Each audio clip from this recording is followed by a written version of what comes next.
Oui, bonjour. Alors, je suis la directrice exécutive du Kautar et je suis surtout un partenaire de BusinessMed dans EpsoMed. Nous avons 4 autres partenaires et le BusinessMed est leader de ce projet qui est financé par l'Union européenne et qui s'appelle EpsoMed. Ce projet a été très bénéfique parce qu'il nous a permis d'avoir des partenaires autour de la Méditerranée, non seulement les partenaires de départ, mais aussi des partenaires de nos partenaires. Et nous avons nous-mêmes nous avons créé l'opportunité pour beaucoup de participants à nos multiples événements d'être eux-mêmes partenaires et de conclure des conventions qui marchent d'ailleurs. Et nous sommes très fiers de cela. Nous avons un réseau au Kautar qui s'appelle ANGED, Arab Network for Gender and Development. C'est un réseau où il y a plus de 450 membres et nous avons la chance de pouvoir, grâce à ce projet EpsoMed, de tenir quelques réunions dans le nord de la Méditerranée parce que la majorité de nos activités sont dans les pays du Sud. Alors lorsque nous allons vers le nord, que ce soit à Marseille ou que ce soit à Barcelone ou que ce soit à Madrid, nous le faisons avec un partenaire. Cette fois-ci, nous l'avons fait avec un partenaire qui est entrepreneurial, qui est donc ce partenaire qui, lui, organisait un festival d'entrepreneuriat. Et nous avons profité, comme eux ont profité, de notre manifestation de roadshow. Nous avons aussi, nous, profité de ce festival.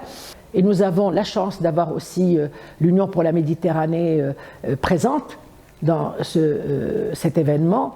Et donc, nous avons pu faire connaître EpsoMed, le projet d'EpsoMed, le Kautar, à beaucoup de personnes qui, jusque-là, peut-être, ne nous connaissent pas suffisamment.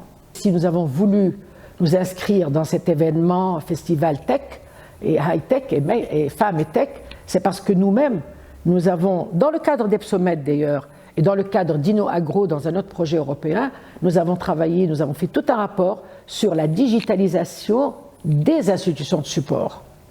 Et nous avons vu combien les institutions de support ne sont pas si digitalisées que ça, dans le sens d'une digitalisation qui est un véritable support à leur travail. Et ce que nous voulons démontrer, c'est que les femmes arabes doivent bénéficier de la digitalisation, parce que sinon, il en sera d'elles comme de la globalisation, c'est-à-dire il y aura une minorité de femmes élites qui vont prendre le train de la digitalisation et il va y avoir la très grande majorité de femmes qui seront en rade de la digitalisation. Notre travail, c'est vraiment de faire l'advocacy, de faire le plaidoyer avec les résultats de notre rapport pour montrer justement le gap digital, non seulement entre les hommes et les femmes, mais entre certaines femmes qui sont dedans, comme celles d'aujourd'hui, et puis celles qui ne sont pas dans la digitalisation. Et nous voulons montrer en quoi la digitalisation pourrait les aider. Et ça, je crois qu'il y a énormément d'efforts à faire.